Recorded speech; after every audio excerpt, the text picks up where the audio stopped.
নমস্কাৰ বন্ধু-বান্ধৱীসকল, কি খবৰ? মই দীপিকা আপোনালোক সকলোকে মোৰ নতুন এটা মিনি ভ্লগলৈ স্বাগতম জনাইছোঁ।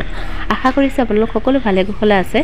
এইফালে মানুহজনে পুখুৰীত জালখন পাতিছিলেগৈ আৰু জালখন এতিয়া তুলি দিছে। মই আকৌ পুখুৰীৰ পৰা লৈ আহিছোঁ। লৈ আহি পেলাই আকৌ মাছকেইটা গুচোৱা দায়িত্বটো মোকে দিলে। গতিকে মই এয়া ফটাফট মাছকেইটা গুচাই লওঁ, কাৰণ দুপৰীয়া সাজৰ কাৰণে মাইকী মানুহটো চিন্তা কৰিব লাগিব, কি বনাম কি নবনাম। মানে এসাঁজ খোৱাৰ পিছতে আকৌ দ্বিতীয় সাজলৈ চিন্তা কৰিবলগীয়া হয়। গতিকে মই ফটাফট মাছকেইটা গুচাই লওঁ। গুচাই লোৱাৰ পিছতে মায়ে আকৌ কাটি থৈছে বৰকচুত আকৌ এইকেইটা সৰু মাছকেইটা দিলে ভাল নালাগিব নহয়।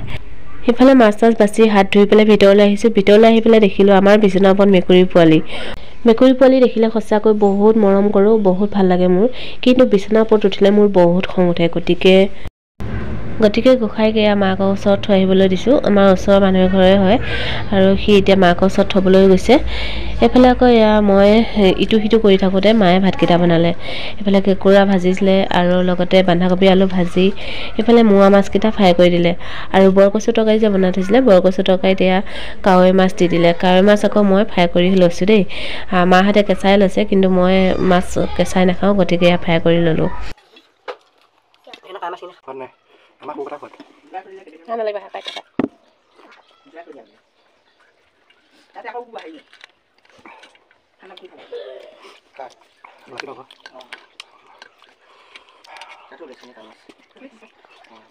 মাটো খোৱা খোৱা মই গুচাই দিছোঁ দেই মা খোৱা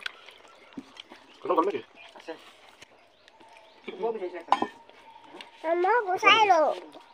মামা কাইট আহিছে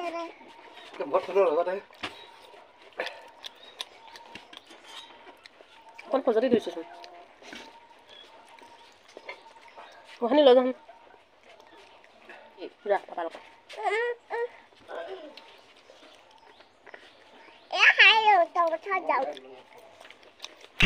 ভাত খাই কৰি বাচন বৰ্তন ধুই আজৰি হ'লোঁ। আজৰি হৈ পেলাই আকৌ বহি থাকিলে নহ'ব বুলি পেলাই এয়া চোতালখন সাৰি লৈছোঁহি।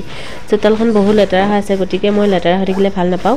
এয়া ফটাফট চোতালখন সাৰি লৈছোঁ আৰু লগতে মৰাপাতৰ সেইকেইডালমানো আছে, সেইকেইডালো পুৰি লওঁ। কাৰণ মৰাপাতত সেইকেইডাল থাকিলে যিমান কেঁচা খৰিয়ে নহওক, তলত যদি লাগনিডাল দিওঁ বহুত ধুনীয়াকৈ জ্বলে।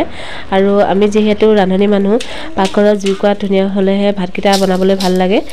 গতিকে এয়া ঠাৰিকেইডাল পুৰি পেলাই নিজে জটাই পিটাই ল'লোঁ। আৰু এতিয়া বলকচোন আমাৰ ঘৰৰ ভিতৰত কি আছে দেখুৱাই দিওঁ। এইফালে দেখিছে এৰাপাত আৰু কচৌ পাত, এয়া হৈছে পলু পোক। এয়া দেখিছে পলু পোকে এৰাপাত আৰু কচৌ পাত খাই আছে। আপোনালোকে কোনে কোনে বাৰু পলু পুহিছে কমেণ্ট কৰি জনাবচোন, আৰু পলু পোকটো খাই কোনে কোনে ভাল পায় সেইটোও কমেণ্ট কৰি জনাব দেই। এইফালে আমাৰ শাহু মা এতিয়াও পলু পোক পুহি আছে, দেখিছে নহয়। এয়া ওপৰলৈ উঠি উঠি গৈছে। সেইকেইটা হৈছে পকা পলুটো।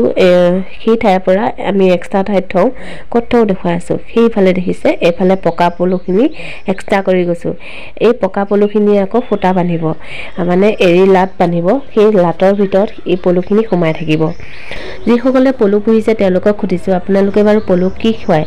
আমি কিন্তু এৰাপাত আৰু কচৌ পাতকে খুৱাওঁ। এফালে এতিয়া পলুখিনি লাট বান্ধিলে, দেখিছে নহয়। এতিয়া পলুখিনি ইয়াৰ ভিতৰতে সোমাই আছে। আৰু এই বস্তুটো যে এইটো বহুত কামতে ব্যৱহাৰ কৰা হয়। আৰু এয়া পলুখিনি লাট বান্ধাৰ পিছতে 4-5 দিন এনেকৈ থৈ দিয়াৰ পাছতে খাবলৈ হৈ যায়। তেতিয়া আমি ধুনীয়াকৈ কাপোৰ এখনতে গোটেইখিনি লৈ লওঁ। লৈ পেলাই পানী দি পেলাই কেৰাহীত খাৰ দিব লাগিব। খাৰ দিয়াৰ পিছতে সিজাই পেলাই ইয়াৰ ভিতৰত থকা পোকটো আমি খাওঁ। আপোনালোকে যদি মোৰ ভিডিঅ'টো চাই ভাল পালে তেনেহ'লে লাইক কৰিব, কমেণ্ট কৰিব, আৰু যিসকলে মোৰ ভিডিঅ'টো নতুনকৈ চাই আছে তেওঁলোকে চেনেলটো ছাবস্ক্ৰাইব কৰি পেলাই অল বটনত টিপি দিব। আজিলৈ আহোঁ, বাই বাই।